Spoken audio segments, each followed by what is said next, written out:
City Council meeting for the City of Wheatridge, Colorado for September 28th, 2020. In a moment, you will see the American flag on your screen, and when you do, if you would stand as you were able and join me with the Pledge of Allegiance to the flag.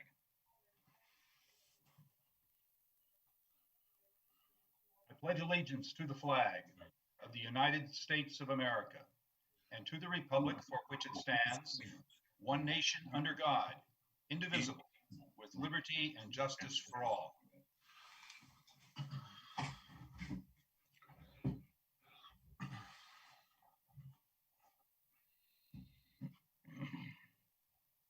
Thank you. Would the clerk please call the roll of the members? Janice Hoppy. Present. Judy Hutchinson. Present. Zach Urban. Present. Rachel Haltine. Present. Amanda Weaver. Here. Corey Stites. Here. Leah Dozman. Here. Valerie Nosler-Beck. Here. Mr. Mayor, all 8 members of the council are present. Thank you. Councilors, in your packet, you have the City Council minutes for the meeting of September 14, 2020. If there are no objections, I will order the minutes approved. So ordered. You also have the minutes from a special City Council minutes for a special meeting on September 21st, 2020. If there are no objections, we will let those minutes stand. So ordered. We are now at our citizens' right to speak. Citizens may speak on any matter not on the agenda for a maximum of 3 minutes under citizens' right to speak.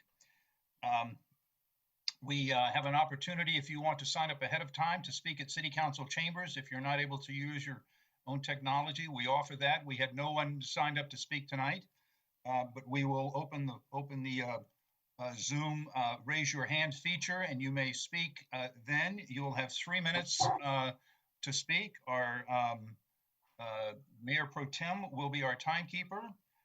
And at the conclusion of this meeting, we're going to have a special study session.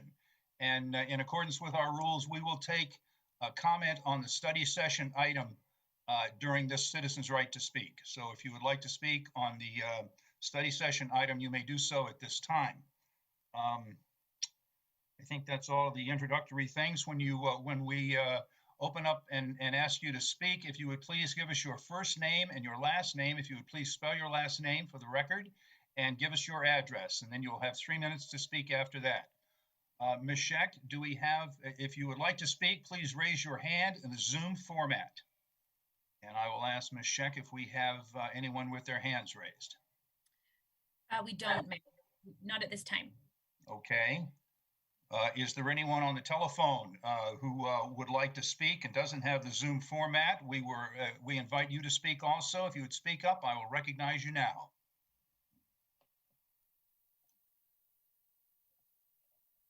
Okay, I don't hear anyone from the public wishing to speak now. Ms. Scheck, I will go one more time to the hands in the Zoom format. Mayor, I'll just say that there's one person on the call who I believe wanted to speak regarding the study session. So perhaps let's just reinforce that now's the moment to do that. Okay, if you would, we will have a study session after this City Council meeting. If you would like to speak on the study session item, this is your opportunity to do so. Please speak up or raise your hand in the Zoom format.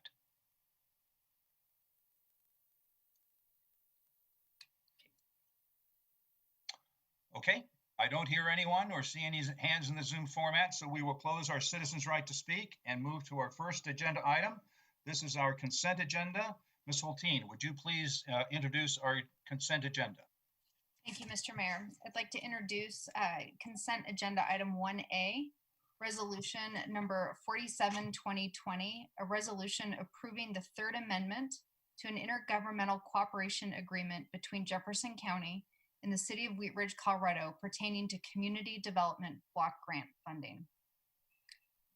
Would you like me to then introduce the second or read at issue? No, would you please read what's at issue on 1A? Yep, happy to. At issue, based on the city's relatively small population, Wheatridge is not independently eligible for a direct allocation of community development block grant funds from the Federal Department of Housing and Urban Development.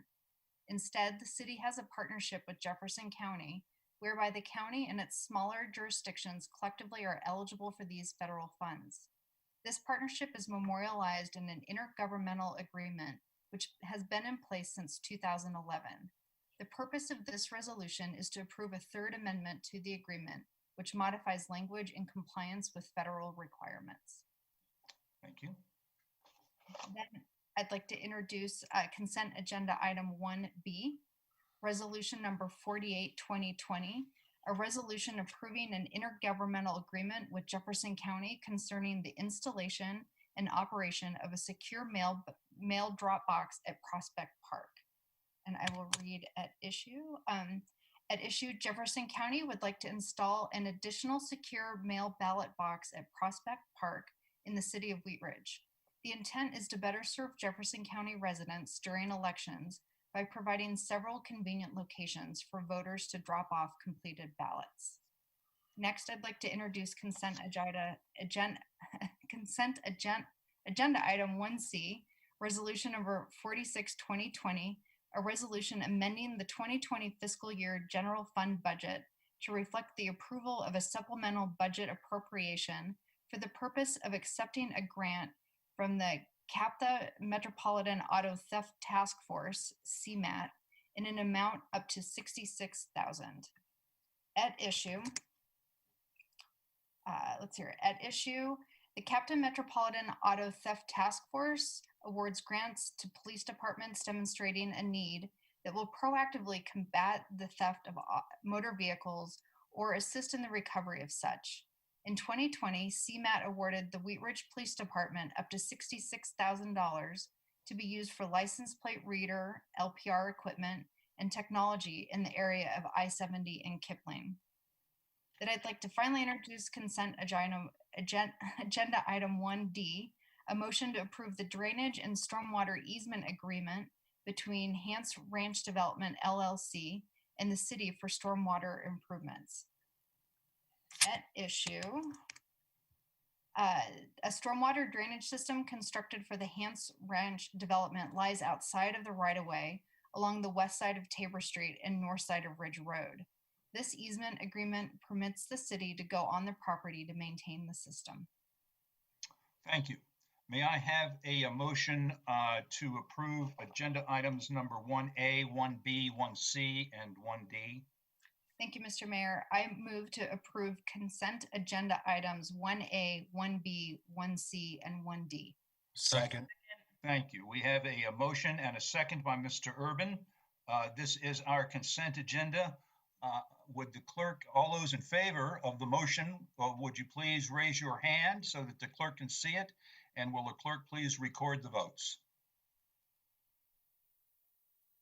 Mr. Mayor, the motion is passed unanimously. Thank you. I thought I heard Mr. Stites second that motion, but I was not looking at the screen at that moment. You did, Mr. Clerk. Thank you. Okay. We will go now to agenda item number 2. Mr. Stites, would you please introduce this item? Yes, thank you, Mr. Mayor.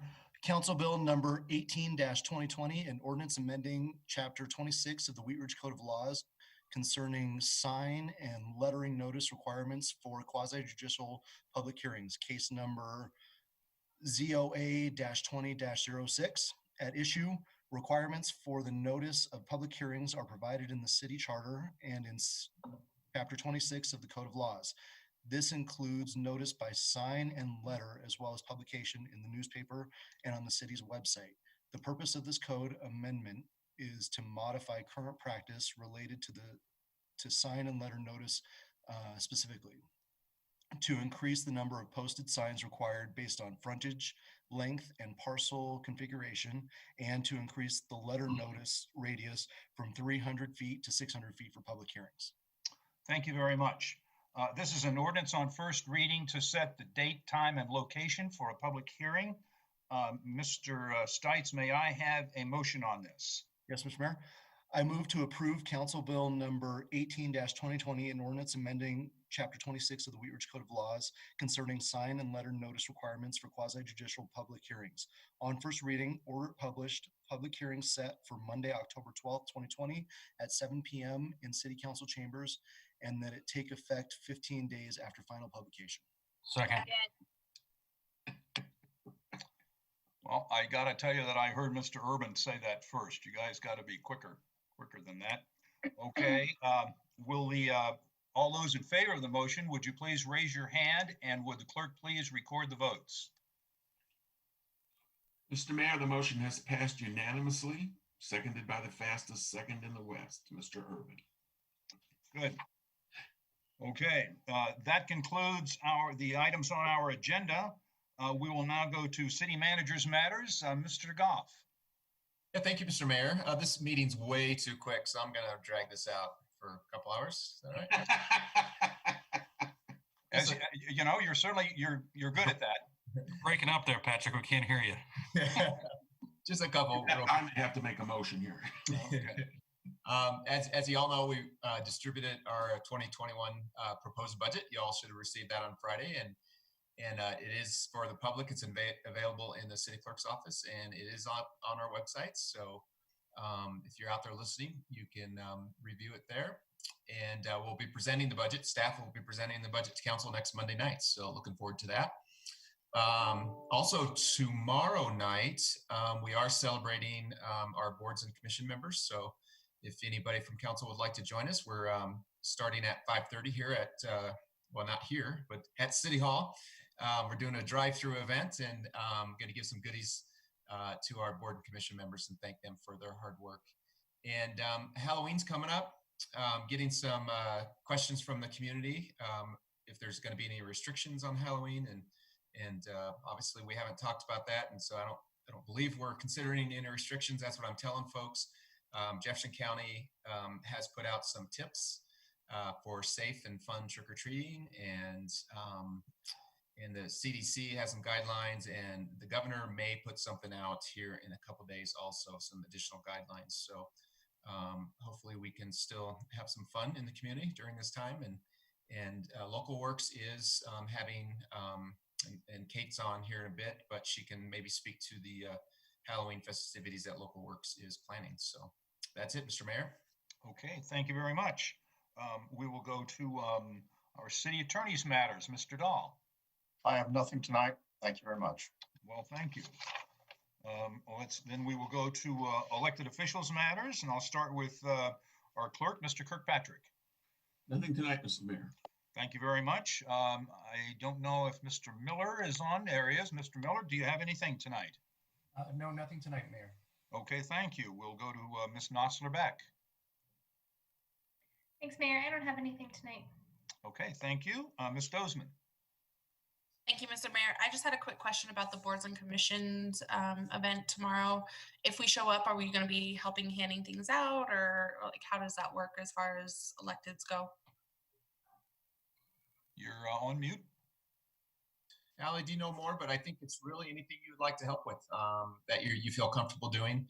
You can just wave and clap and thank everybody, or we do have things to hand out. So it's whatever you're comfortable doing. Yeah, that's exactly right. We've got little packages. We've got yard signs to hand out. So we do have some things. We'll be checking people in. So there'll be a few different, yeah, exactly what the city manager said. Is it kid friendly or not so much? Sure. Yeah. Okay. Yeah, We'll There'll have a be good time. For helpers. A good time is guaranteed for all. Okay, Mr. Stites. I can't make tomorrow night, but thank you to our boards and commission members for all the work that they do. Ms. Weaver and I are working to get a date for a District 3 meeting here in the near future. Hopefully we'll have that at a park. And take care of your neighbors, and if you can find it, buy it in Wheatridge. Thank you. Very good. Ms. Weaver. Nothing tonight, thanks. Thank you very much. Ms. Hulteen. Thank you, Mr. Mayor. I unfortunately am not able to attend tomorrow night to thank the boards and commissioners who serve our city. So I'd like to take a moment now and thank them. And I sent a little something in the mail for all the District 2.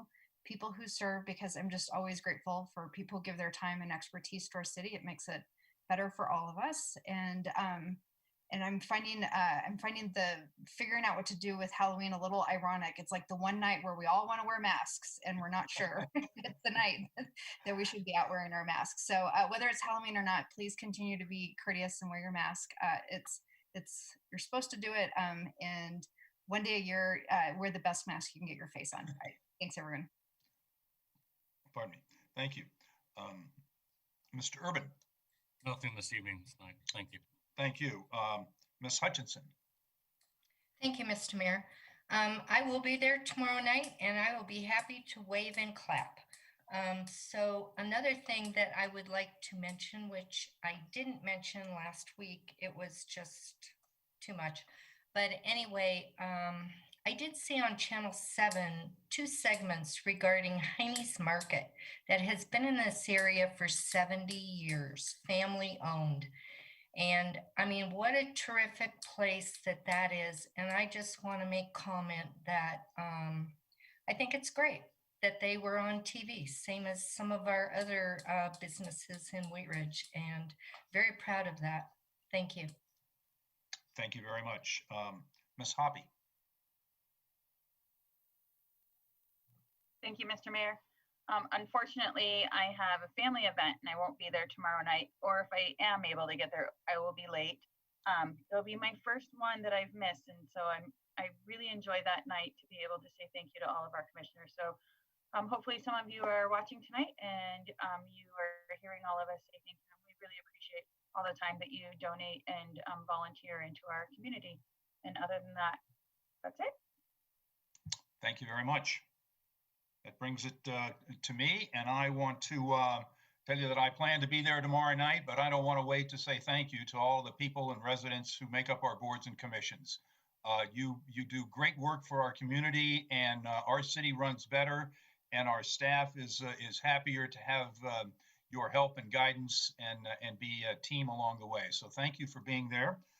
I will also mention that I will have virtual coffee with the mayor on Saturday morning. Let me get my calendar out. On the 10th of October at 9 o'clock in the morning, we come to you. So look for that notice on the city website or other media that the city has. But October 10, 9 o'clock, come and have some coffee. It's a sort of a BYO, but we'd love to have you there. Coffee and conversation. That concludes all the items that I had before me. Is there any more to come before the good of the order? All right, then I'm going to motion this. We are adjourned. And then we're going to open up our study session. I assume we don't necessarily need a break before we go into study session. Is that correct? And we have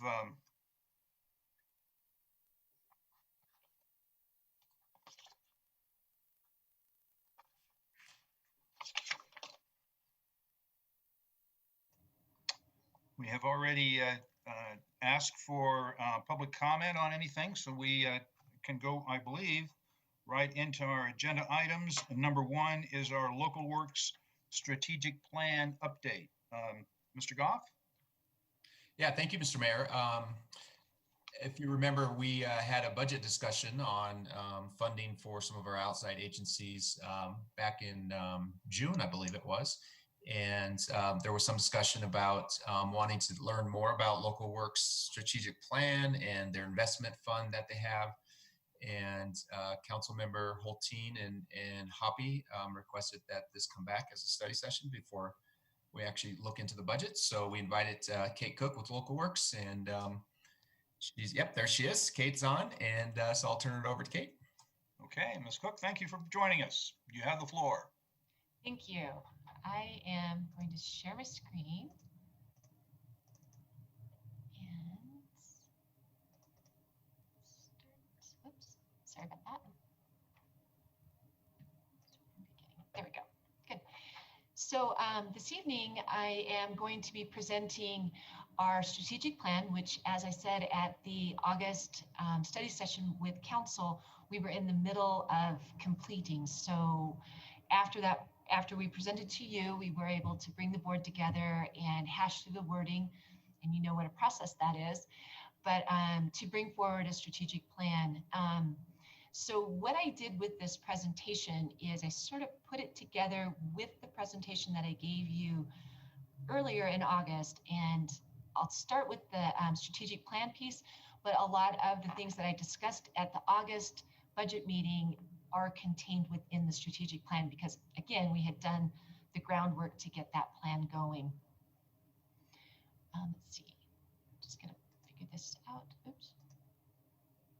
Okay, there we go. So the 21-23 strategic plan for local works is based on 3 guiding principles. And the first and foremost is that the organization look to become fiscally stable and healthy so that we're delivering programs and we're able to weather all challenges, especially in light of a pandemic. So we really, we took that time when we got together in June to really talk about the organization, where we're going, where we've been, what we do well, and the fiscal assets that we have that we've been sitting with and trying to figure out what is the next step. Our second guiding principle is that local works continues to be seen as a resource to the community and really building on the successes that we've had about providing opportunities for engagement, volunteering, connection, and education. And then most importantly, that we serve as a resource for our local businesses and continue to provide those opportunities for business growth, promotion, connection, and just really celebrating the unique businesses in Wheatridge that really make Wheatridge special. So there's going to be a lot of words in this presentation. Sorry, because our strategic plan has a lot of words. So the first one, and I think too, really for tonight's conversation, really is probably the one that we want to talk about the most. So when we talk about being fiscally stable and healthy, as an organization, really what we're talking about is an investment account that the organization basically got through the sale and leveraging of properties here in Wheatridge. So by investing in the community, we were able to make money, and now we have a rather large asset. And when we look at that, we want to be fiscally nimble and actively seeking to leverage this. And I talked about this in that August meeting too, that we want to leverage this resource to bring value to the community and value to the organization, which moves us along that path of becoming independent. So right now where we are is researching and analyzing strategies to leverage that. We have an active, engaged, enthusiastic board with a lot of expertise when it comes to commercial development. You all know I have a background in planning. I can talk planning and zoning, but on the finance side of stuff, I haven't been in that arena. I try to do a lot of classes in professional development, but really pulling that expertise from our board into that process and our partners with the city and in the community is going to be key to figuring out what that can look like going forth. So we want to hold ourselves accountable. So develop and get going on this, and it's in the next 6 months, and then seek opportunities for the development of those types of opportunities. And I'm just going to break a little bit here, but in your packet, we will be discussing the Midas property at 38th and Wadsworth. So that is an example of an opportunity to be nimble, creative, and look at ways that we can partner to create a resource for the city as well as for local work. So we'll talk about that more after you have a chance to ask questions about this plan. So that's goal 1. Our goal 2 is that we'll create partnerships that result in financial benefits both for the programs and the communities. And right now, as I discussed in my August presentation, we're formalizing how we do sponsorships on our events. What we've found over the years is we are a community of small businesses. To go to our small businesses and ask for large sponsorship doesn't fit the business model. And so what we've found is if we offer smaller sponsorships, we're able to leverage our resources, promote our businesses, and also have that financial contribution towards our programs. So again, you're going to keep seeing that leverage and partnerships throughout this. And then putting ourselves to, instead of just having a lofty goal that we're going to apply for grants, really making ourselves accountable, looking for those, going through all the various resources out there so that we're looking on a quarterly basis at a minimum as to ways to find ways to fund what we do. And those are the two big goals related to the financial issues. So I'm going the wrong way, sorry about that. The rest of our strategic plan really is a lot of the stuff that was presented at the August 20, I forget what exact date what that was, but at our August presentation. So again, Local Works is seen as a resource for the community and the city, and really focusing on engagement, connection, and education. Right now, our open houses are changing format. We're really using those as a forum to provide information to the community. We're going to do our first virtual one coming up for our strategic plan and also our annual meeting. So we'll be doing it that way.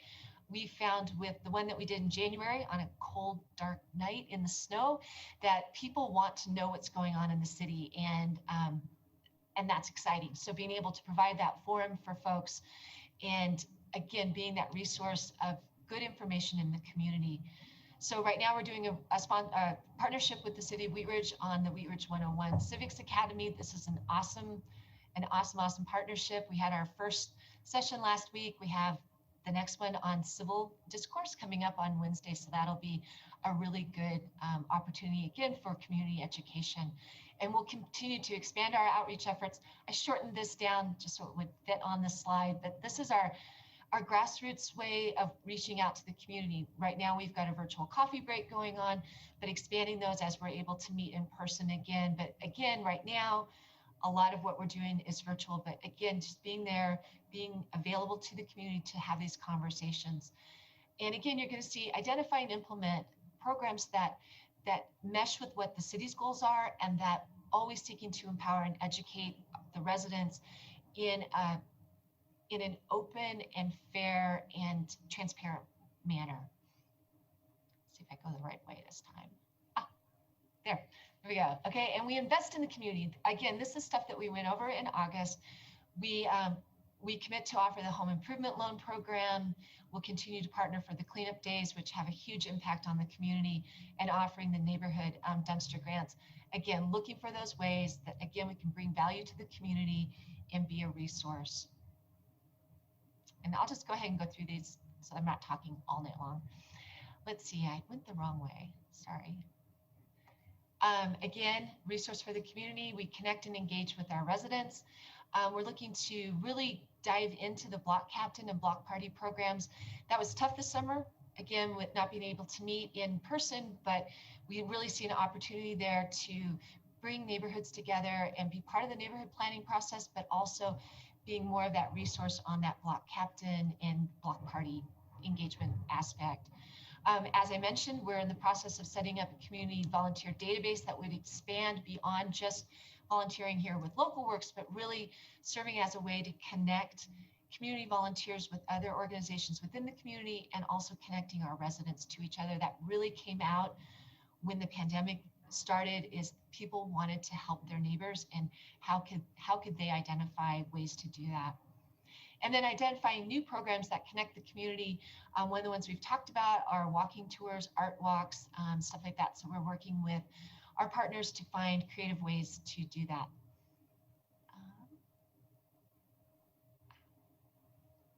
Sorry. And then, and then the last principle, really being a resource to our businesses here in Wheatridge, and really looking to grow them, promote them, position, and connect them with the community. Right now, as I mentioned, our Live Local program, I think, is one of the coolest things that we do for local businesses. We tell their story, we connect them with the residents, and really just create that connection that's so important to get people coming to our businesses. Leveraging our social media platforms, again, using those to tell the story, to celebrate our businesses. Using our boots on the ground out in the community work so that we're identifying new and emerging businesses, using our events, our investments, all of that to create that placemaking, the things that make Wheatridge feel like Wheatridge.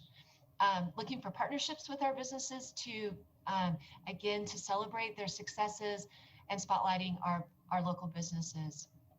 And then really stepping into that area of connecting as people have ideas and stuff for businesses, connecting those with what's available and just really serving as that facilitator with the adjacent community neighborhoods. So there's a couple more. I keep going the wrong way. I apologize. We invest in our local businesses. Again, that's the Bubble Loan Program, hugely successful. It's a great program. We're in the middle of talking with a business right now.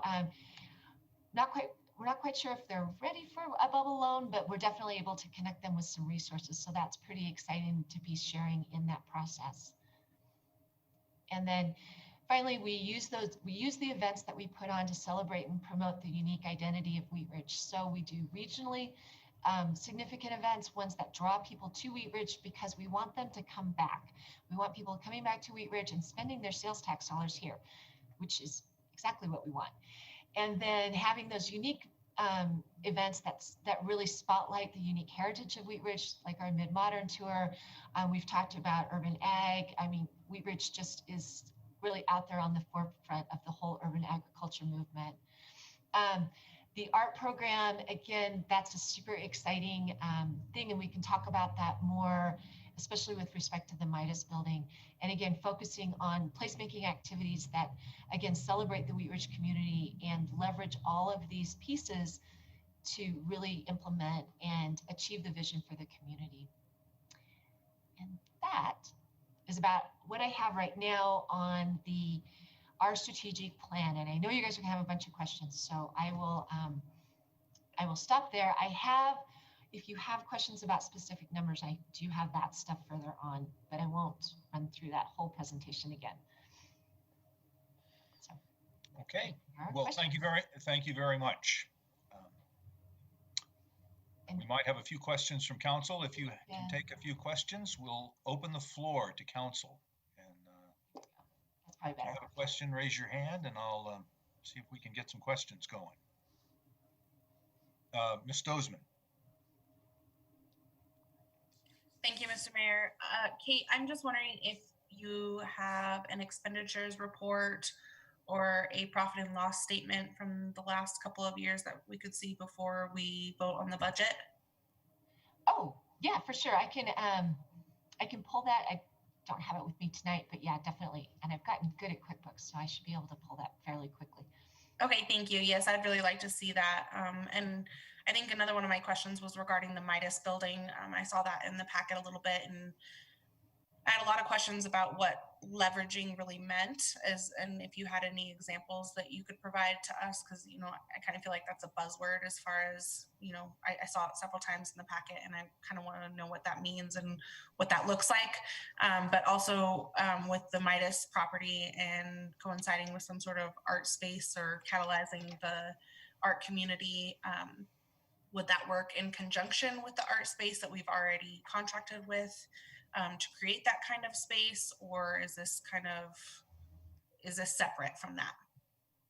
Those are all super good questions. Hey, you know, I was thinking too, quickly, probably the 990 is probably the best source of information for you with respect to the financials.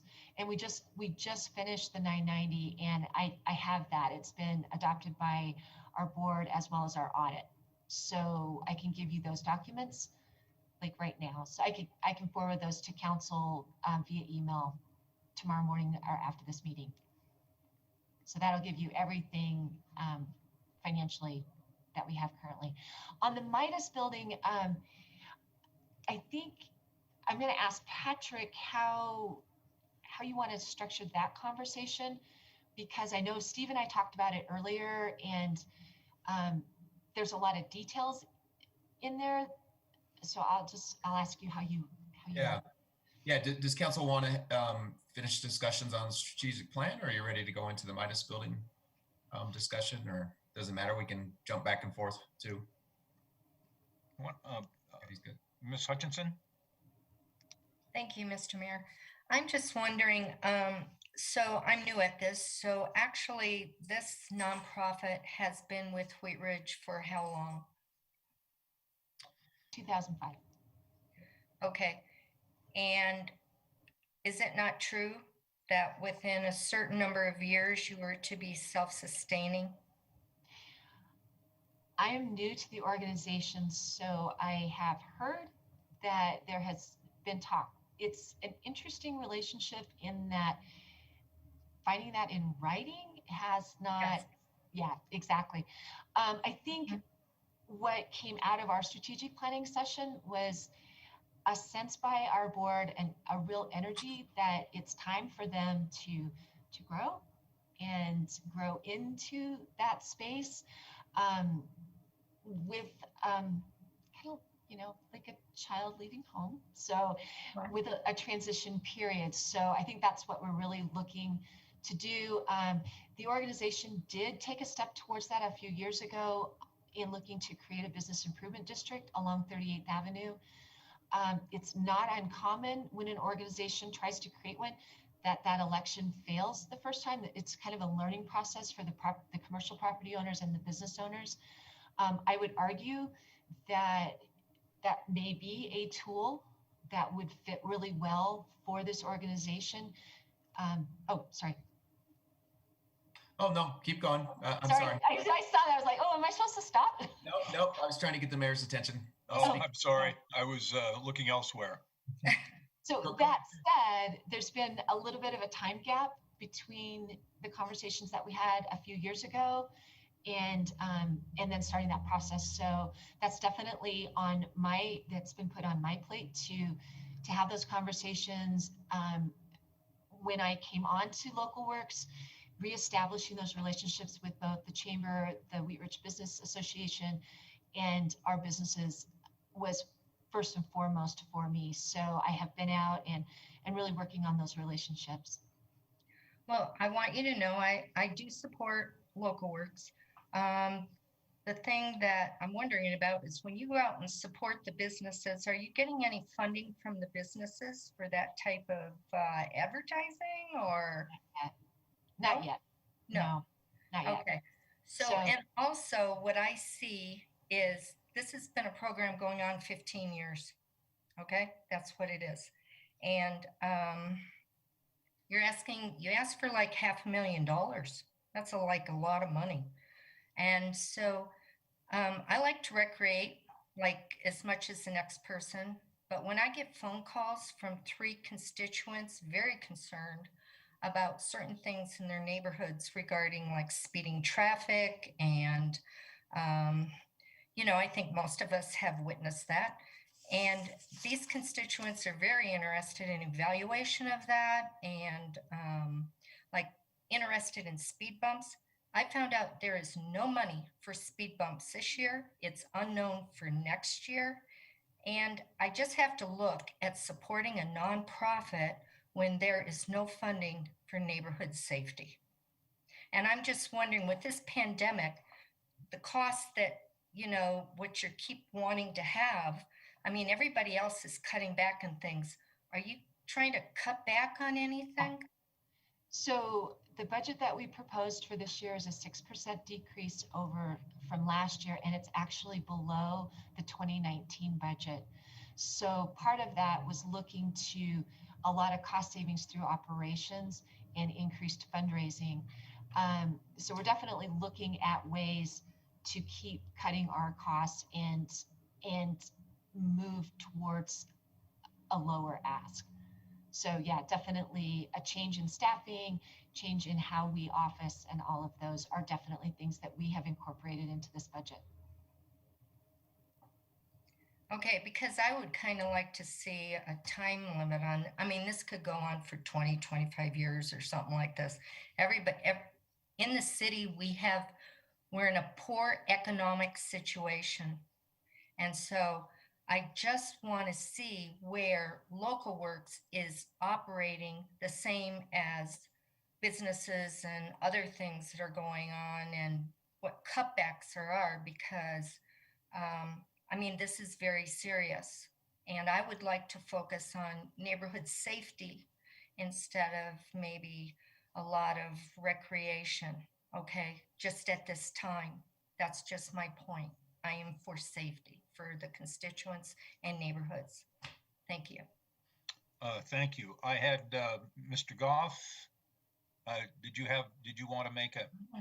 Yeah, just a follow-up Yeah. To Ms. Hutchinson's questions, and I'll start with the neighborhood safety. There's definitely funding, Ms. Hutchinson, available for neighborhood safety. We have a neighborhood traffic management program. That program may be on the freeze list, but if we have a specific safety issue in a neighborhood, we're definitely going to take care of it. And we've had that neighborhood traffic management program re-implemented probably for the last I don't know, 7 or 8 years, and we've put numerous speed bumps and different other traffic mitigation items throughout the community. But to your first question about local works and the 15 years and the funding, when local works was originally created as Wheatridge 2020, the original intent was to provide $1.5 million a year for 5 years to that organization. We ran into a recession in 2008, and we did not make that commitment to Wheatridge 2020. And I think they only received 1.5 maybe for 2 years, or maybe two, and then it dwindled down to more to what it is today. So things have changed a lot over the 15 years, and the original creation of Wheatridge 2020 was definitely a more robust economic development corporation. And over the 15 years, that has definitely morphed and more into what Ms. Cook explained tonight. But there was supposed to be significant funding, and there was, again, Ms. Cook said she couldn't see anything in writing, but the original intent was that Wheatridge 2020 would become more self-sufficient over the years. So you were definitely right with that.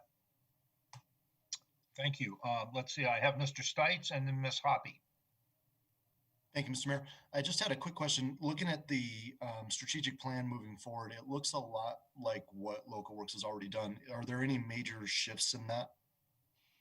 From a programming standpoint, probably not major shifts. What we did in our strategic planning session was really sat down and tried to crystallize what it is clearly we do. What do we do well, and what can we do better? And really what we do well is engage with the community and promote our businesses. We're really good at that. And what we need to grow is our ability to pay for what we do. And so if we can focus our efforts on a clear set of deliverables, which would kind of sounds like consultant speak, but really what are those, what is that value add to council, to the community, and be very clear about that, then we can really focus on the next steps on the financial journey. So, and what that looks like, and where we use those funds to help us become more independent. So kind of, celebrating the successes that we've had, but getting real clear about, okay, we can do this stuff, but if we're going to do this stuff, we still have to work on becoming independent. So you kind of led me to my next question. I think some of us were a little surprised last time we talked. You have $1.3 million, right, in reserves, and that came from selling off assets, right?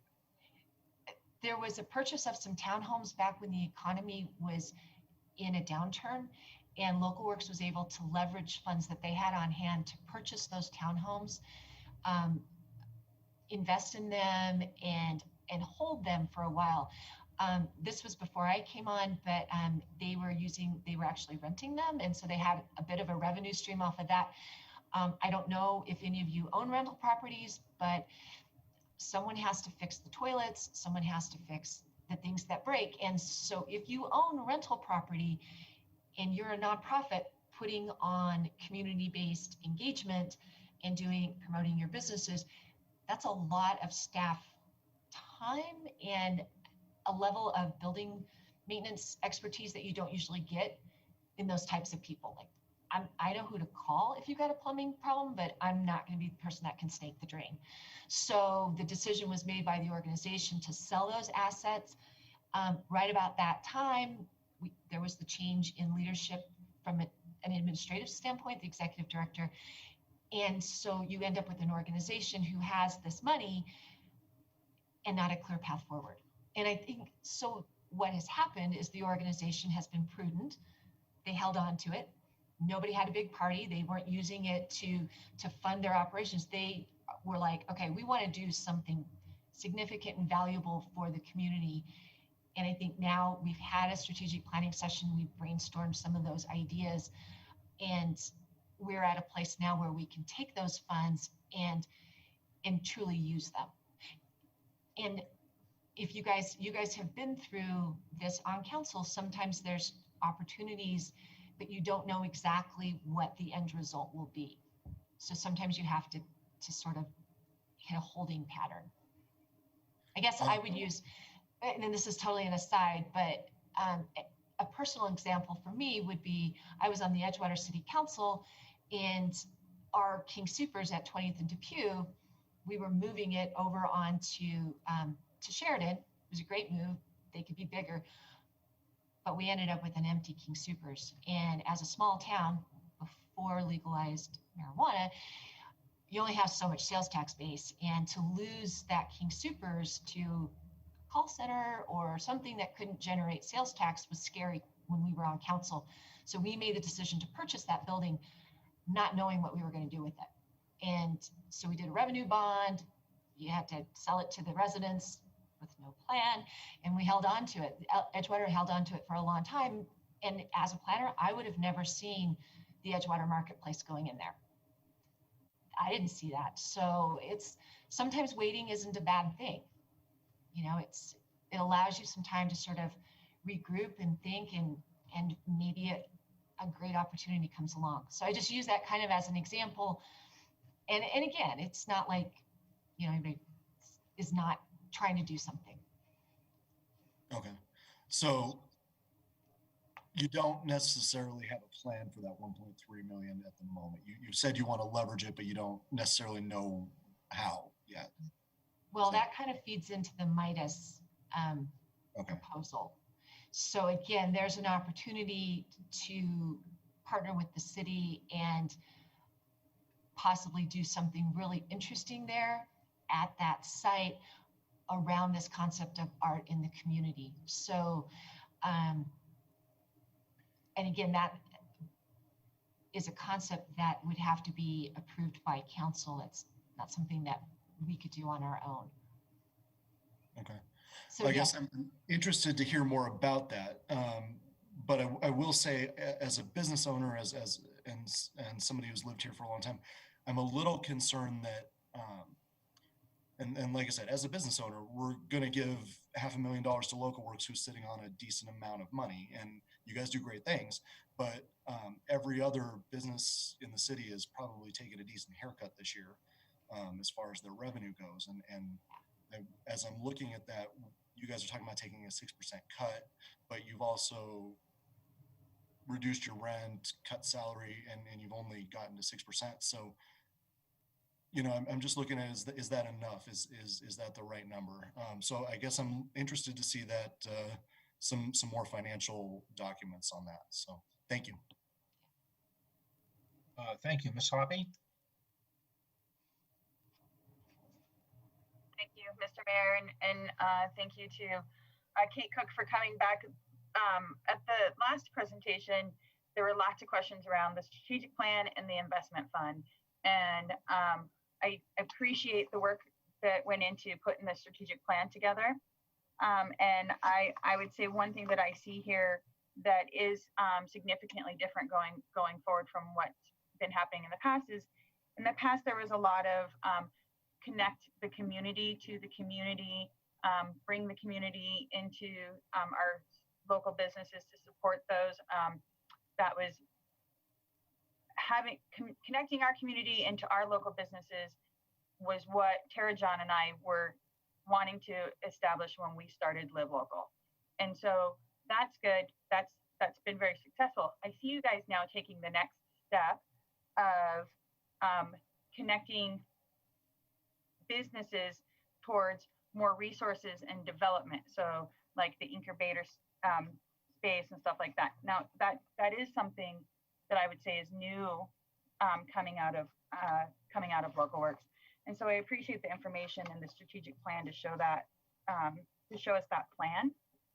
And then the question I have is, as I understand it, as I remember, with the art space, so Local Works spent some money on that and the city spent some money on that. They did a feasibility study. And then at that point, that was it. That's what our money purchased us, feasibility study, and not, they didn't say they were going to come in, buy a building in our community and create this art space. Is that correct? Yeah, I think the assessment was we weren't, excuse me, we weren't quite there from the art space model. So the difference for the art space, as you all know, is it's a housing model, an affordable housing model for artists, so through that feasibility study, where Local Works fit in that conversation was we have that connection with the community and we could serve as that incubator space, the programming, that more administrative side of that art equation that isn't the actual provision of housing. And through that process, for Local Works to become a provider of affordable housing would be a really big step out of what we do. So, but where we fit, again, is in that programming, the partnerships, creating that incubator space, that maker space, all of those pieces of that conversation fit really well with Local Works, because there's definitely a lot of data out there, credible data about the impact of the economic impacts of art in communities. And what's cool about Wheatridge is it has its own twist on what's going on with art. It doesn't have to be Rhino or 40 West. We have that whole urban agriculture feel to it, that it can truly be an art type of thing that is unique for Wheatridge. So it's kind of exciting. Sorry, I don't mean to digress too much into art space. Thank you. Thank you. Additional questions for Ms. Cook? Ms. Hulteen.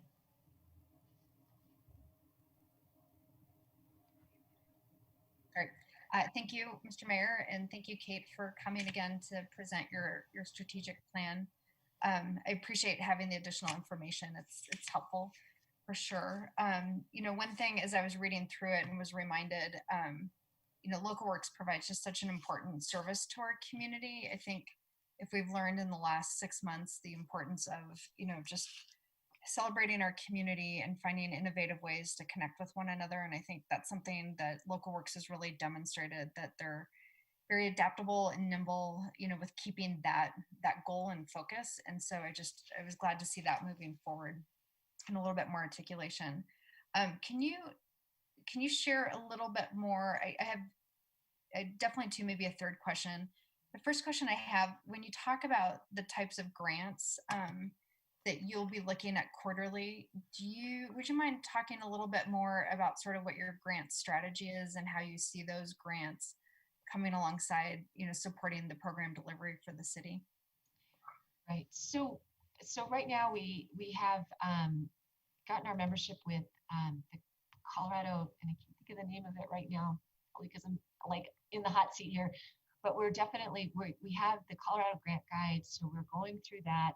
We are paying attention to the Colorado Creative Industries, has a number of grant opportunities centered around arts and those types of incubator spaces. There are a number of grant sources that really focus on more volunteers and engaging that. You know, there are grants out there around community engagement, as you found with the Orton Foundation. So really looking at finding those that fit best. I think too, you're going to see a lot more focus for us on sponsorships, coming back to that, providing not just opportunities to promote our businesses, but then also for them to be part of that support for the programming that supports them. So, so yeah, you just really using that process to find those grants and be much more strategic in how we look at it. And again, having that as a a top of mind focus for the organization.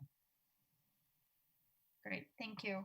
And then the second aspect, I mean, I think when we look at what 2020 has been like and anticipating as best as any of us can crystal ball 2021, you know, Patrick and Allie are the closest to the 2021 crystal balls. You know, I see such an increased need to support our businesses. You know, you guys did a great job with the, you know, really nimble dynamic grants to help our local businesses, like with, you know, materials they needed to change their business models. And I'd love to hear maybe a little bit more about how you envision being, you know, either a convener or someone, you know, who's able to help our businesses with some of their tactile needs. And I realize in Wheatridge, it's a complex ecosystem of business support between our different, you know, chambers and districts. And so just would love to hear a little bit more about like what role you see Local Works playing in that. And if you wouldn't mind talking about the bids, because with a, you know, is Local Works considering pursuing bids again? Because between 38th and 44th, I see bids as being really important tools for us to really have vibrant corridors. So that's my second very complex question. Thanks, Kate. So a bunch of pieces in there. Okay, so let's see. Obviously, you just finished with the bid, but I'm forgetting the first part. What was the first part again? Can you remind me really quick?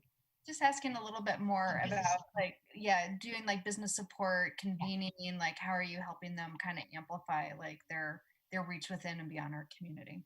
Yeah, so definitely, I think there's in looking at that space between what the chamber offers and what the business association offers and what Local Works can offer, I think where we fit in that conversation is pulling those small groups together and sharing resources and expertise, and then connecting our businesses through those forums, through the SBDC, through SCORE, through those types of programs where you can really start getting these businesses that have great ideas, getting them in touch with the professionals that can help them move that idea to the next level. So we don't have to be the experts in business development, but we can connect them to experts and on a more one-on-one level. So and then using our bubble loan strategically so that we're able to not just hand it over on some big project, but more, how can we use that to help that business owner really think about what the next steps in their business model are. So, so again, I think it's really connecting those businesses with resources in the community. And we just went through a bubble loan application, and really what came out of that was, hey, we know some really good bankers that we're going to connect you with so that you can have a more robust conversation about your cash flow, because the bubble loan isn't going to fix the cash flow issues for that business. So really being able to have those conversations and recognizing where those resources are in the community. As far as business improvement districts, I agree. Again, coming from a planning background, what I would tell my businesses when I was working on corridor plans is you get a certain level of service in a city and there's only so much money. It's just like your household. There's only so much money to go around.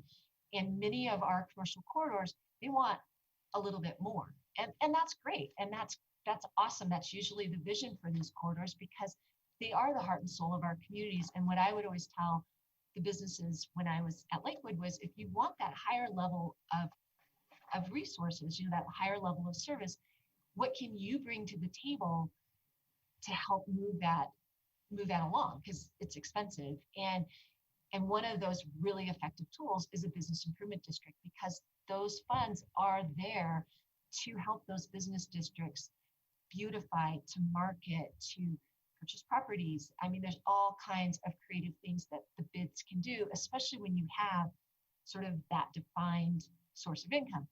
That said, it is a tax. And so you have to start back at the beginning of that conversation with the property owners and the business owners. And that's where we've had a little bit of a lag in that conversation. A lot of really great work was done with the first bid proposal. Take a break here. Oops.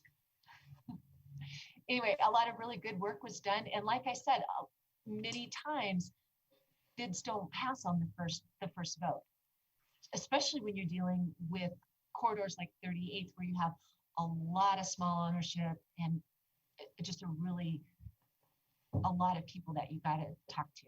So those are definitely conversations I think should happen.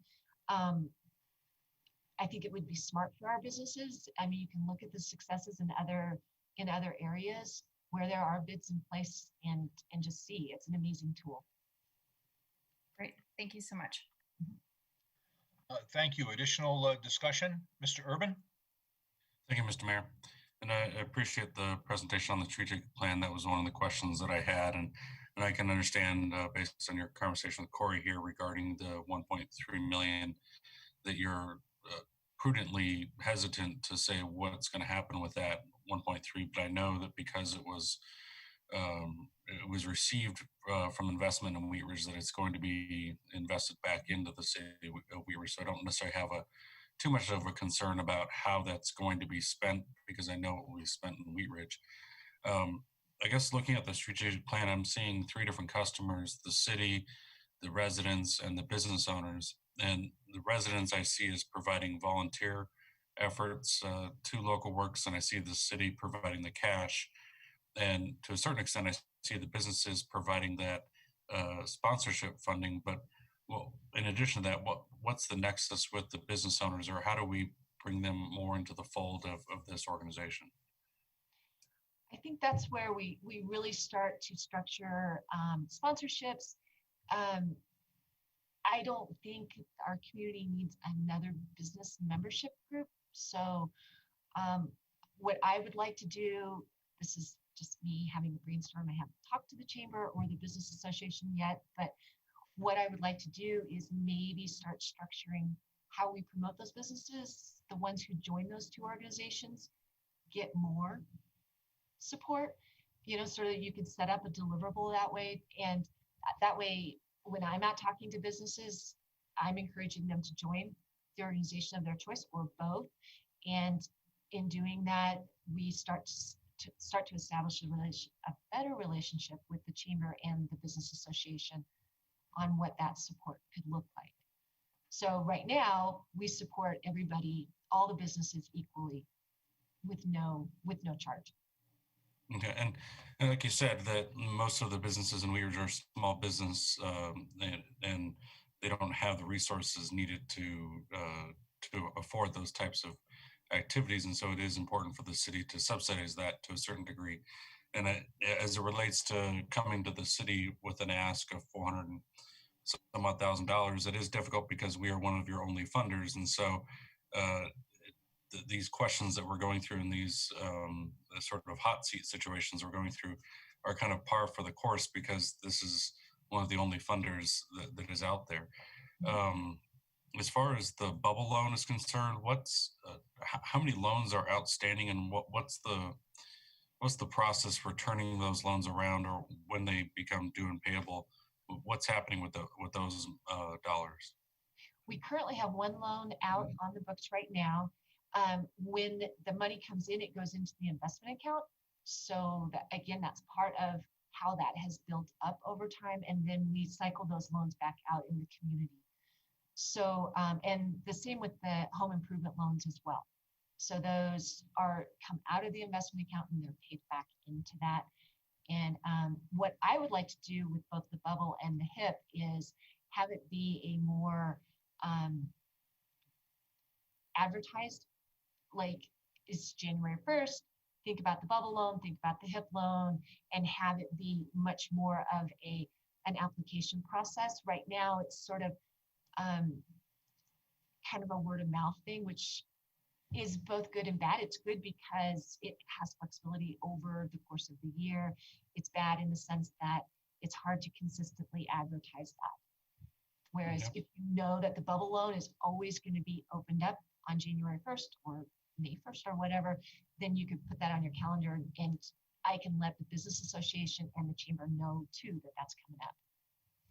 So, and I think too, really looking at that bubble loan, that it doesn't always have to be like the whole amount. It could be, are there pieces where that can could we do smaller, more smaller loans and have more impact across the community? I think what I learned in doing our the adaptability loan was there's a real need for our small businesses around marketing. And so I want to put together a group of those recipients and talk about what that could look like going forward. And maybe that becomes kind of an additional service that Local Works can help with around that marketing piece, because we do have really good social media reach. And is there a way that we could leverage that for our small businesses? So yeah. And I do have a question about the Midas proposal. Is that something we're going into right now, or? I think whenever you guys are ready. I think it'd be appropriate to go ahead. Do you want to make a presentation on the Midas deal before we talk about it, or just take questions? Well, Ms. Cook asked me to maybe give a little bit of background, and we really don't have a presentation. This kind of came up fairly recently, and I believe Steve Art is on the line too, so he can jump in. But obviously Midas moved out several weeks ago, and unfortunately that building was broken into the next day. Copper stolen out of the building, and so we've been working with staff trying to figure out what we're going to do with the building and that property until the Wadsworth project is done, and/or we find another user for the site. And there's some concerns that any vacant building that sits there too long is going to become an eyesore. It doesn't matter what you do with it. So Steve Art had the idea of talking to Local Works, and they're looking at moving right now, and I think they have another location, but their board came over and toured the building, and I think they really liked the idea and had some thoughts about it. We also kind of looked out at the real estate market to see what the property would be worth, and it's honestly not that much. Don't necessarily want to show our cards, I think, in a public meeting, but it's not as much as you hope if we tried to sell it. So there was just the thought. I don't know how much thought we put behind it. Honestly, I'm not sure how much more thought Kate's put behind it, but maybe Local Works could occupy the building temporarily, or maybe even long term. And I think the art piece was part of the thought, and we do have that art space study, and so that's kind of how it came about. No concrete plans or anything at this point, but just a lot of thought and ideas. Ms. Dozeman? Thank you, Mr. Mayor. So Local Works is currently housed in the Senior Resource Center, correct? Is that the new partnership that's been created? Well, we're currently officed over off of Kipling, just south of Fourth. We had talked with Senior Resource Center about sharing space there, but didn't know about this. So yeah, this would be a change. So I had actually really appreciated the cost savings in potentially partnering with the Senior Resource Center. And it sounded like that might be a really good kind of catalyst for that relationship with the organization. So sorry, my dogs are in the background. So I guess I'm really confused, and I know that this is a new idea, but it kind of seems to me like we're taking the components that I saw in the art space and that we've kind of vetted in this feasibility study, and we're kind of transitioning it away from a housing source to like a co-op kind of space, if I'm understanding that correctly. This would definitely be more of the makerspace piece of that larger art model. So the art space, again, their business model is affordable housing for artists.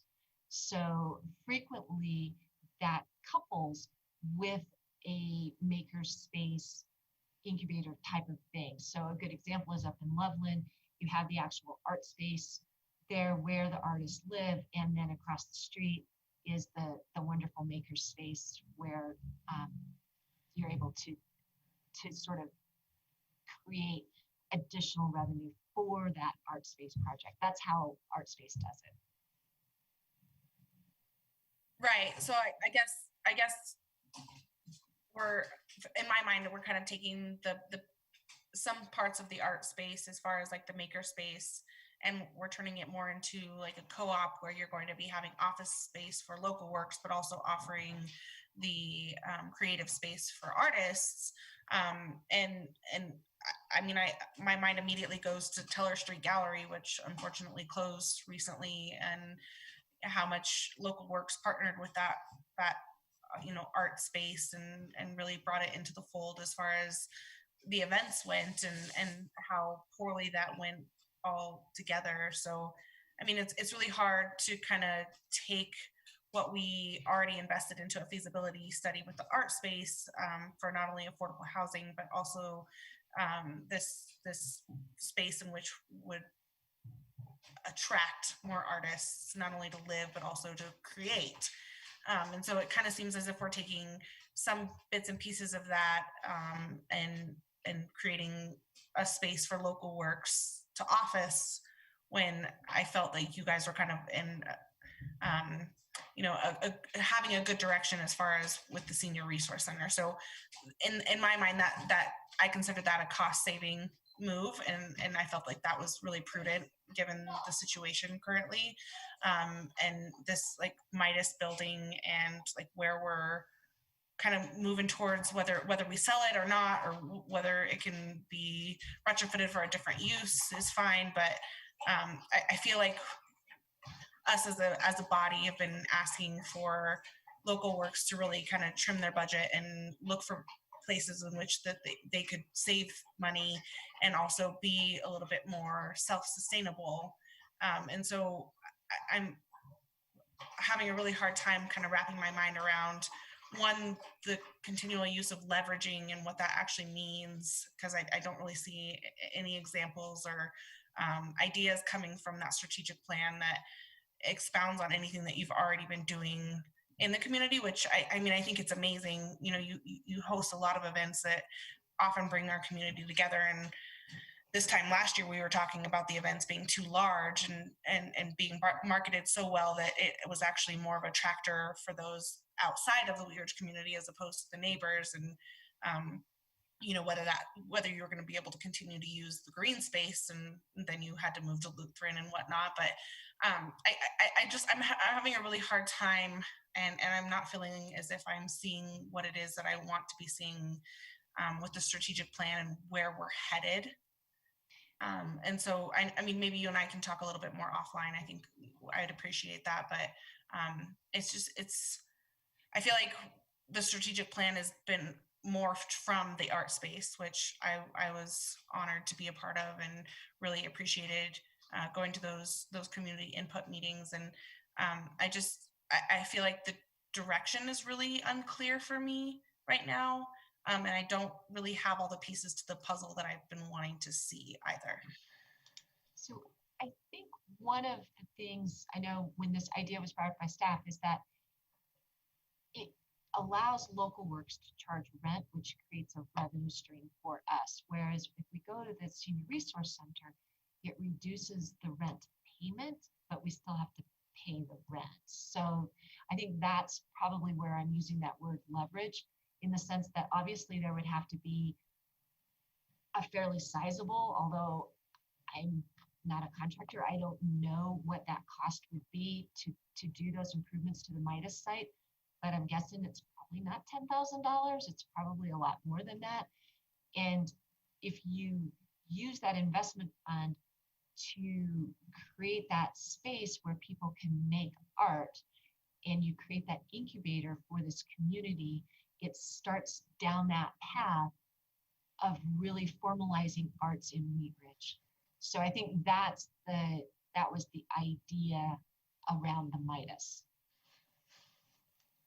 Mr. Mayor, Steve Art here. I'm finally online. They couldn't find me for a while, so. Oh, okay. And yeah, Ms. Dozman, you're correct. Has this been fully vetted out? No, it has not. This is a concept that kind of came up. You know, I was not even aware that we owned the Midas site until I got a phone call one morning. He said, "What do you want to do with this site?"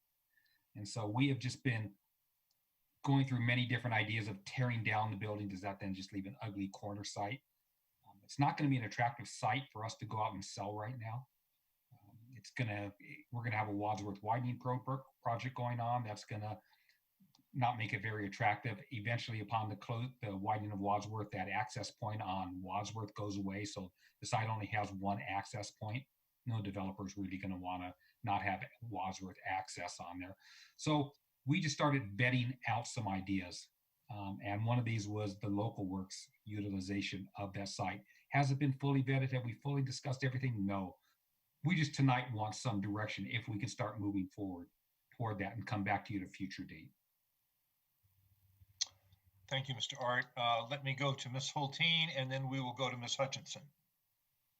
Actually, I think Ms. Hoppy had her hand up before me. Is that correct? Oh, I'm sorry. Yes, Ms. Hoppy. So long ago, I missed you. Sorry. Thank you, Mr. Mayor, and thank you, Councilwoman Hulteen. From what I remember from the end of the feasibility study with the art space is that they did not find a spot in Wheatridge where they felt like they could do what they typically do in communities. Because they didn't find that, however, in the feasibility study, they said, oh, here's a few suggestions you could do. A makerspace would be one of them, an incubator space would be one of them.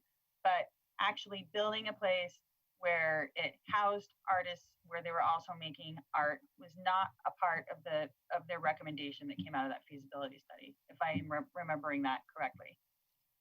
So for me, the art space is a non-starter. It shouldn't even be a part of this communication, a part of this conversation, because what we're talking about is something that's different than what they did.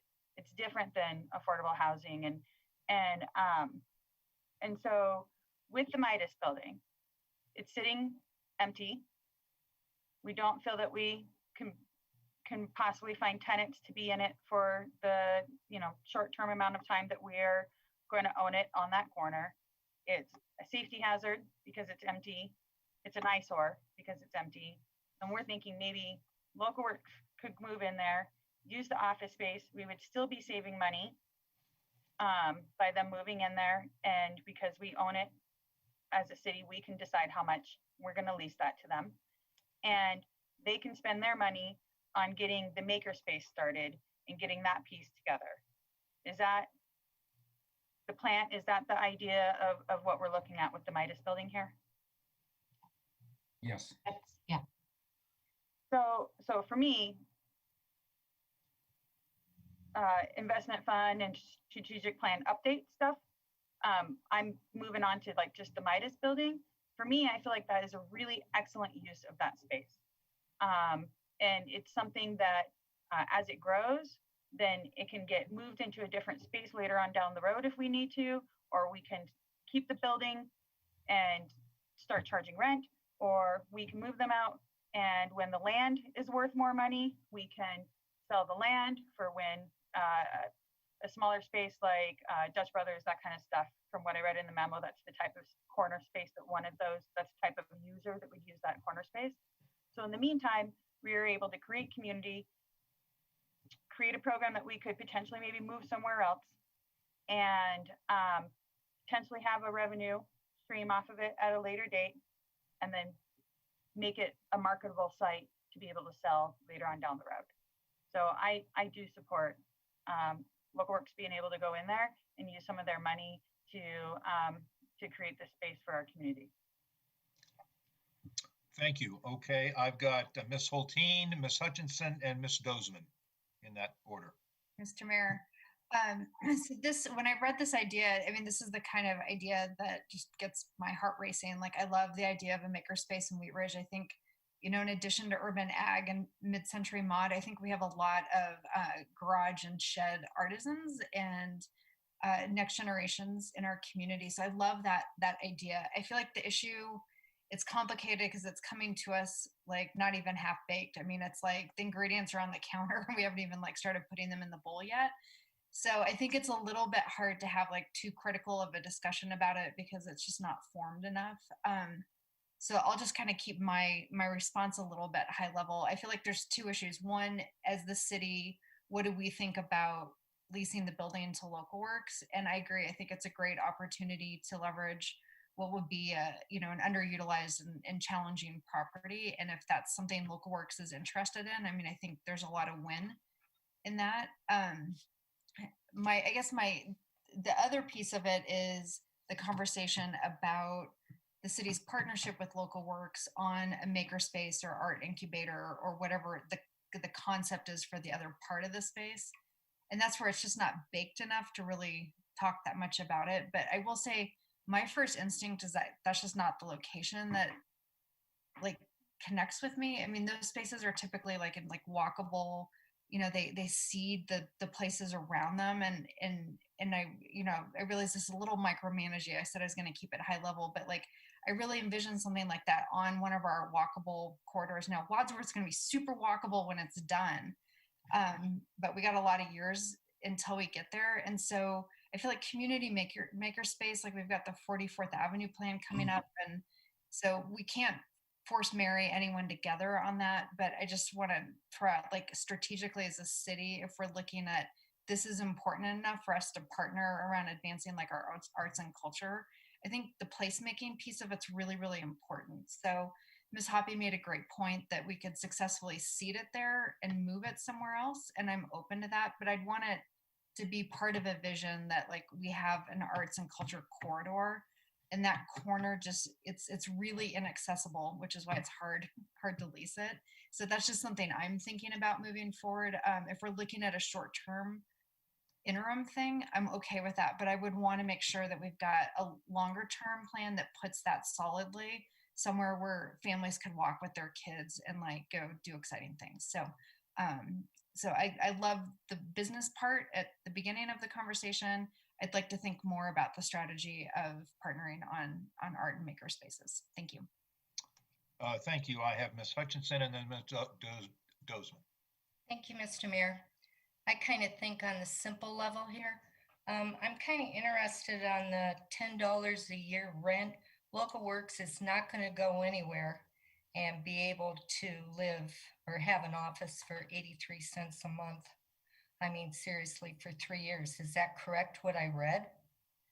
$10 a year for rent? It's only in concept. So you're not going to beat that anywhere. You're absolutely correct, but we're hoping they're creating that vision, that art vision in the community. Okay. And I see that there is a building there. It's not being used.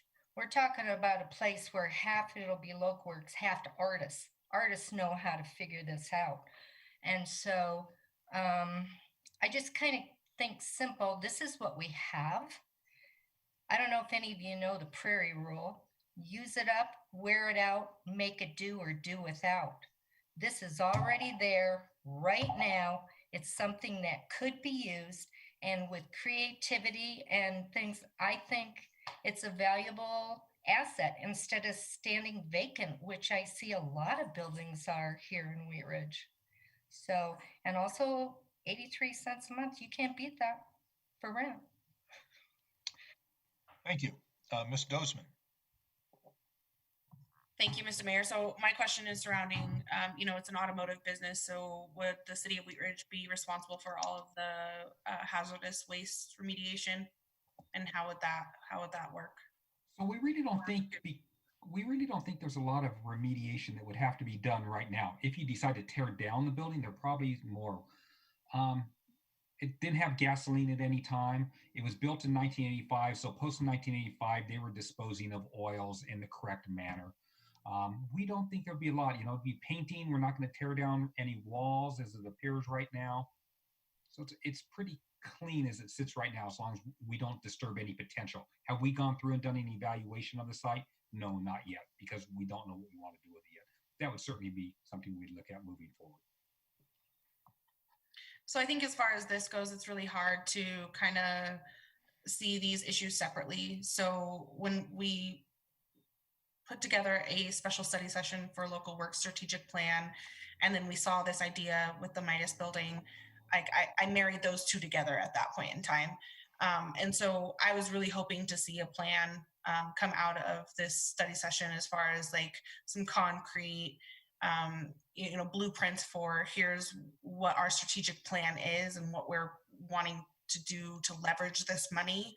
And I know 3 weeks is a short period of time in order to kind of gather all of that information, but and this is just one idea, in the hat, but I think it's really hard for me to have seen the information, and maybe it's on me as a council member, as a community member, to not have realized that Local Works had $1.3 million in assets that they could leverage in the community. And so it's really hard for me to kind of look at these issues separately but simultaneously, and also for me to have so many questions as far as like Local Works and what the future of Local Works looks like, what the strategic plan actually is, and how you're going to really utilize that money, especially when not only the city of Wheatridge, but all of the community, the business community, the residents are facing a lot of financial hardships. And I mean, these are unprecedented times. And in my mind, I kind of have seen like Local Works going about as normal when nothing is normal in this kind of situation. And so it's really been frustrating to not see a concrete plan as far as, okay, we have this kind of money, here's how we want to invest in the community, and what we've done to invest in the community other than, events. Like we see the bubble loans, the home improvement loans, but that's money that you get back. It's not, it's not grants that you're giving out to the community. It's money. It's you're receiving a return on that investment. And so for the city of Wheatridge to repeatedly subsidize this organization, this nonprofit organization, I really want to see what it is that you're doing in the community and what your strategic plan is for not only the sustainability for Local Works, but also how you're going to maintain this catalyst for community that Local Works has tried to assert themselves as since 2005. So, I mean, I have a lot of questions, a lot more questions than answers. And so I'll look for more information, but I also, at this point in time, I'm having a really hard time supporting Local Works budget ask. And I was a little disappointed in the amount of information that we received on the strategic plan. Mr. Goff? Yeah, maybe a suggestion. It doesn't seem like we get very far when we have these discussions about Local Works, and it's been going on this way for many years, unfortunately. Maybe it would be helpful if we go through their budget and hear from council on what council wants them to be doing and not to be doing. And maybe that we would get a clearer picture of what the city council wants Local Works spending their money on. They have it broken down in pretty good chunks of categories, and maybe that would be a better way if to get their budget reduced. And we either do that tonight or we do it when we bring the budget back at study session next week during adoption. Just a suggestion. Ms. Hobby? Thank you, Mr. Mayor. Honestly, I really thought that this meeting was just going to have to be for people to answer the questions that they had around the investment fund and around the strategic plan. People keep talking about the budget request. Here's the deal. If you don't want to give them all the money, then look at the list and see what events you don't want. Because it was a 15-page document that we got from them on where they're spending their money. We got a 2-paragraph letter from the two other places that were asking for money from outside agencies that were asking for money. So take a look at the list, think real hard, what don't you want? And then bring that to the budget conversation. Additional discussion? Mr. Urban? To Patrick's point, I think we could take this time, and I think most of us have gone through this budget several times now. And in the next study session, we can continue this conversation. But just to wrap up the Midas discussion, because I think we've kind of gone back and forth here between the two different discussions. My questions regarding the Midas shop is the purchase of this property was done under the auspices of the Wadsworth Widening Project, and the property owner was under the assumption that this was a full acquisition because of the right-of-way requirements. And so is there anything in that purchase that allows us to use this for other purposes, or since we purchase it, we just do with it whatever we wish? Yeah, the property becomes the property of the city, and we can do really whatever we want. You know, the reason it was a full take with Midas is because they were losing their significant amount of parking, and then also their access to the bays on the east side of the building. And a different use may not need that access, and local works or any other potential use may not need that similar type of access. So it was a full take for a Midas operation, but it could work for a different type of business model. So my understanding is Mr. Urban, there's no restrictions on how we dispose of the property or reuse it. So I think the situation is unique in the sense that the property owner agreed to sell the property to us. However, if this was an actual condemnation, I don't think we could be looking at providing any outside agency with a use of this property, because it would have to be under public use. That the purpose of condemning the property is for public use, and it wouldn't be a public use if a nonprofit is using it. Does that make sense? Yeah, there is the public use clause. Good, Mr. Dahl, just jump back on. Enough legal terms he'd pull up here. We heard you. Mr. Dahl, do you have a response to that, or did you hear the question?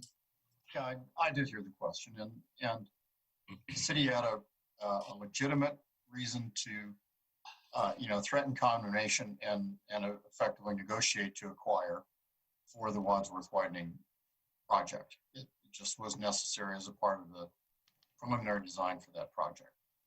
And as Patrick pointed out, it was necessary to have a full take because of the amounts of, I'm telling you, the portions of the property needed for that Wadsworth project precluded the continued use for Midas the way their operation was configured. And so fine, the city went ahead and negotiated that property acquisition.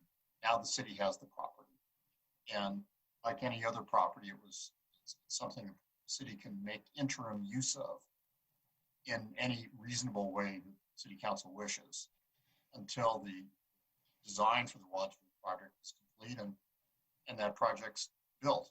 There may well be portions of the property, it sounds like there will be portions that in the end won't be needed for the Wadsworth Widening project, and that will just be excess property the city will have. It's not parkland, so it can just be disposed of by the city, 3/4 council vote on an ordinance, or used by the city.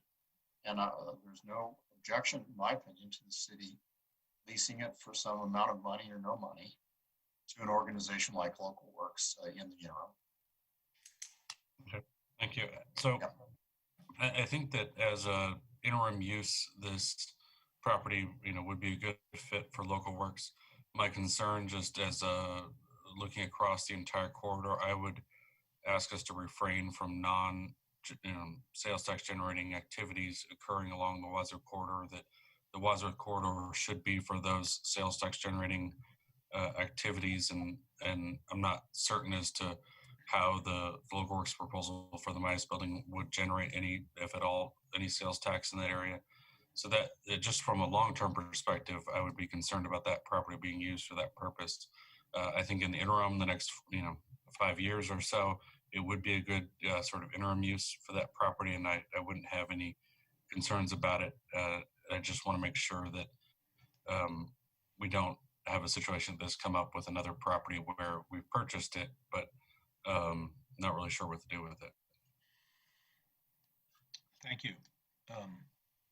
I had a couple of questions. I'm not sure who can answer these, but on the Midas property, would the new use, when I think about the new use that you're contemplating, 40 West Arts, their building sort of comes to mind. Is that made, which to me is sort of like gathering space, and there's creativity space, but It's sort of available for public use, if you will, on a scheduled basis, sort of in conjunction with your offices. Am I far off in the conceptual idea on that?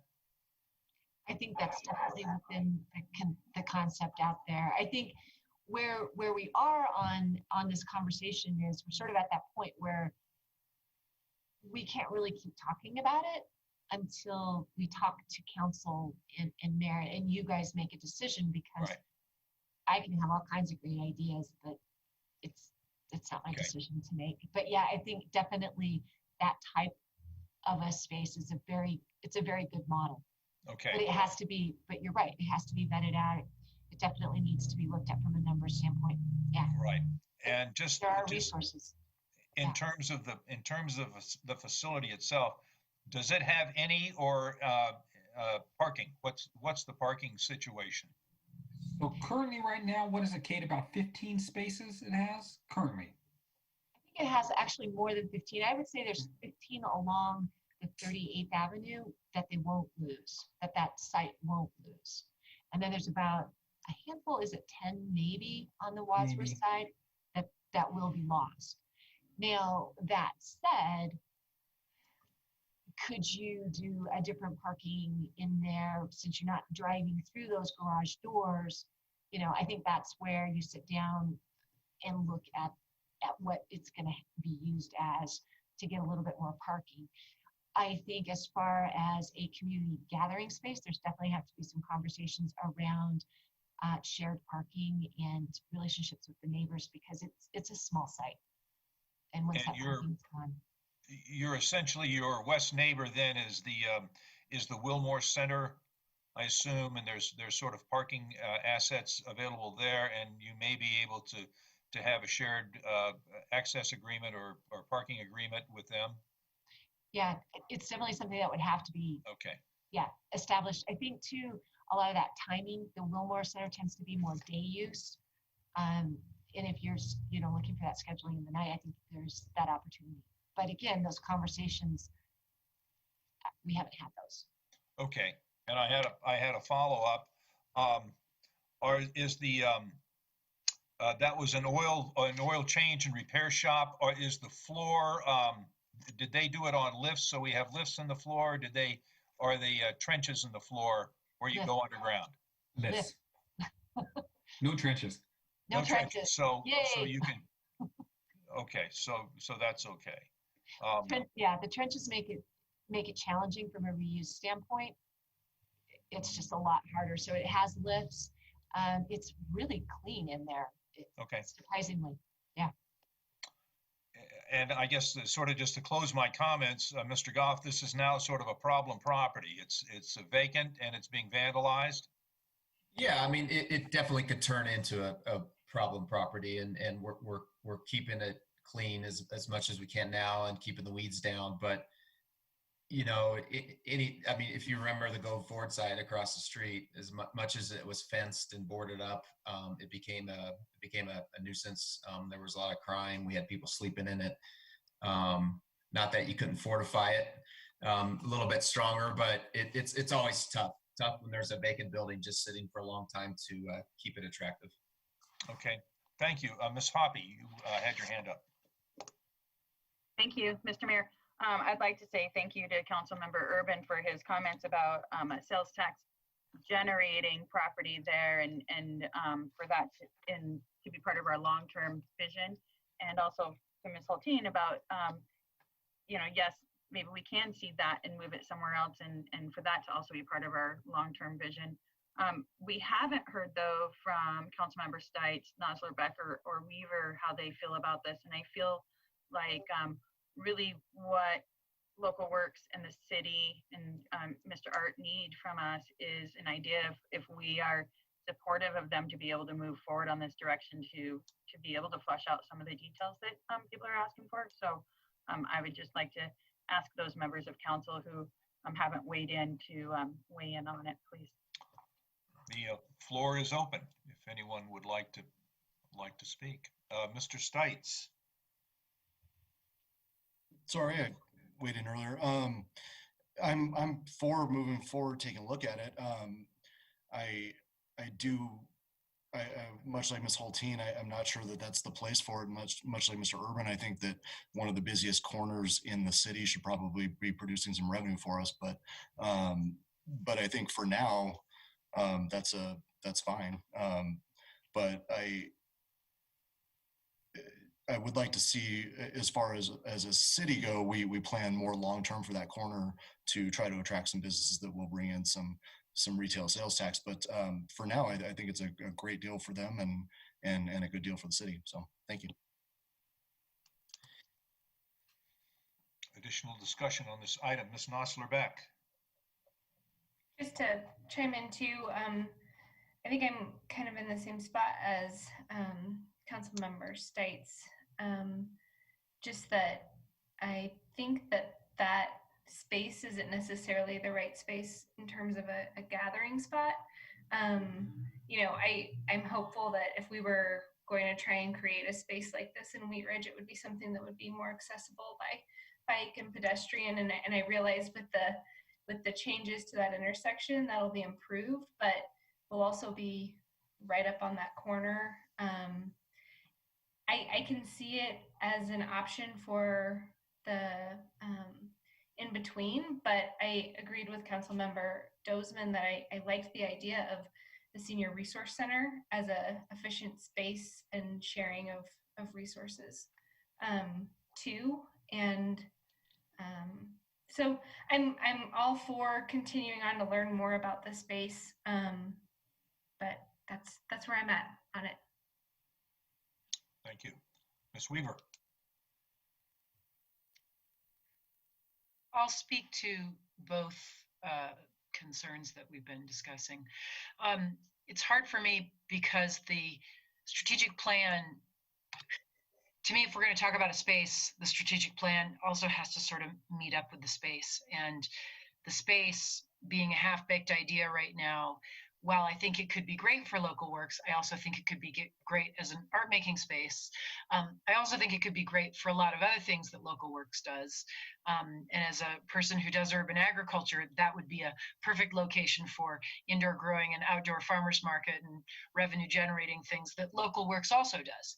And so I think my silence and my confusion is that I'd like to better understand, because while I have agreed with a lot of the things that have been said tonight, and I like all of the, you know, I don't have a problem with the budget because I do happen to really like and appreciate all of the local works activities that have made them pretty famous, and I think do great things for businesses in Wheatridge. And I think it's a great face that the city has that creates wonderful liaison between our small businesses and our constituents. I'd like that better articulated because again, I don't have a problem with the budget. What I'd like to see is it articulated in what is most important. And if it is most important to create a space on that corner that's local works for business offices, and if it would be a good place to start an artistic making space, I do agree with the comments that that's not the long-term art making space, but I could see a lot of potentially revenue generating things that could be there while the city either still owns it or local works is still there. So it's hard for me to weigh in on what should be done with this space. I wish we could use it. My true concern is how much it's really going to cost to retrofit it to have anyone in there. Thanks. Thank you. I've got Mr. Stites and then Mr. Goff. When would local works be able to move in if that was the decision that moved forward? And then exactly Ms. Weaver's conversation, how much is it going to take from the city side? And I know we don't have these numbers, but my question is how much is it going to take from the city side as a landlord to get it ready for them to move in? Or how much is going to take from local work side just to make it so you can actually make it into an office that you can be proud about having people come in and do things with. Again, those are the next steps. I mean, really, we can't, as an organization, we can't plan or hire people to even have that conversation about your property. So definitely those would be the next steps, is to do that due diligence, to find out, to be able to answer those questions, and really just walk through what all of that is. And I think at some point, it would be a really good idea to pull artists in and say, and ask them. It's going to be a collective process that I think can happen really quick. Again, that's the good thing about Local Works, is because we are a nonprofit, we can move really quickly on things. But again, the direction has to come from council before we can even start those next steps. But if it was a positive, vote or whatever you guys are going to do, we would move quickly. That would become our focus, is to answer those questions in short order so that nobody is left hanging for a long period of time. To me, that's like in the next month. Let's get some people in there, figure it out, start vetting this, and make a decision, so that if it's not going to work, then fine, or it works, that's great. It looks like this over the next, and then you'd have your whole timeline. What does how much rent was the city going to charge at the Senior Resource Center versus how much are you paying now in your office space, obviously, versus, because that's obviously going to make a change to the budget, right? Yeah. So right now we're paying market rate rent. So it's about $3,200 a month, 33, I think, because of the COVID addition. Senior Resource Center was very generous, looking at about $1,300 a month. So a substantial cost savings. When Local Works was housed at Vector Bank, they had a really a generous lease program there too. They were paying about $1,000 a month. And so when I came on, I started looking at, other ways that we could office, because that's pretty expensive for a nonprofit to be in a market rate rent. So, it's a beautiful building. If anyone wants to sublease, I can talk to you about that. Our landlord's great, all of that. It's not the best use of our resources. And I think too, being at Senior Resource Center or at another nonprofit really sets up that partnership. So obviously the Midas has a different cost, although the rent would be low. We would still have to figure out heating and cooling the building and the electricity and all of that. So yeah, that would have to be factored into however the space got rented out. Yeah. So there's definitely a lot of conversations. I'm sorry, Eric. Thank you. I've got Mr. Goff and I've got then Ms. Hulteen. It's now almost 10 minutes to 9. We're going to take a break at 9 unless we're done with this conversation. I'll keep it short. Mr. Goff. Just to clarify Mr. Steit's comment, it's the seniors resource center. It's not the city's active adult center. So it's a separate agency. But and then I think too, I don't know what the answer is to this, but Ms. Kate, or Ms. Cook, when is your lease up? When do you have to be out of your current building? The end of March. The end of March. Okay. So you got some time. I wasn't sure how much time there was. So yeah, and I apologize for throwing this on at the last minute. We weren't expecting to have this deep of a dive into the discussion. I just thought if Ms. Cook and Local Works was going to not move into the Seniors Resource Center, they would need to know that sooner or later so that they could do this background information. So we're just looking for if there's any interest in council to even look at this. If not, then they know where they're moving. So that's all we're looking for tonight is should they continue looking at this, we'll bring it back. And you can still say no then. Thank you. I have then Ms. Hulteen and then Mr. Urban. All right, I'll keep it quick. I'm motivated. So I still feel like there's different issues here. So in regards to leasing the space to Local Works, I support that. And if they decide to sublease the space for their programming, needs, then they run their own organization, even though we've sat here tonight and diligently picked their organization apart. If they want to lease the building and that works for the city and that works for Local Works, I support moving forward with that. I do feel like if there's a second conversation around the partnership and strategic alignment between Local Works and the city in terms of placemaking, art space, anything like that, I don't mean art space, but an arts space, then that's where I'd want us to go into a deeper conversation. So I feel like if what you're looking for is, do I support the city leasing the space to Local Works? Absolutely.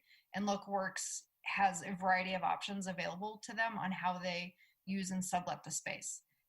And then if there was anything that, in those plans involved strategic partnerships with the city, I'd like to bring it back and look more carefully at it. So thank you. Thank you, Mr. Urban.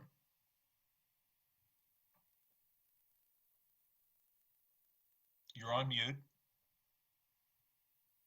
Well, it was very eloquent what I said. It always is. So I would like to make a consensus that we move forward with a further discussion with Local Works in the city regarding the Midas building.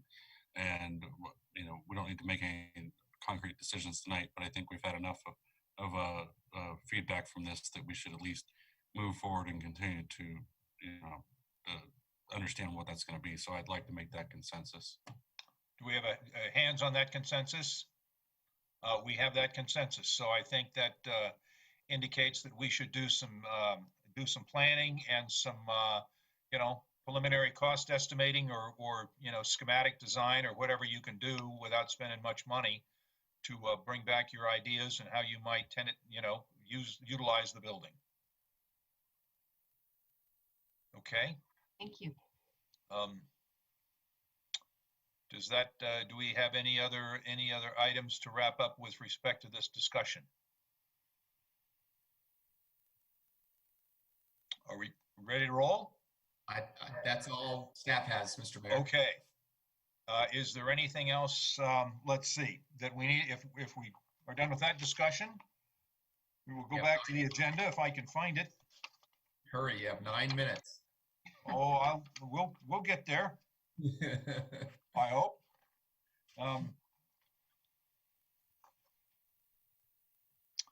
So what do we usually do? We've got some staff reports. Is there anything, Mr. Goff, do you have any more to report? Nope. Okay. Any counselors, Ms. Hoppy? So sorry, I totally forgot this at the end of the regular meeting. The Let's Talk Wheatridge has started, and East Wheatridge is part of that. So District 1, please go to What's Up Wheatridge, and they've got some little surveys that they would like for you to fill out.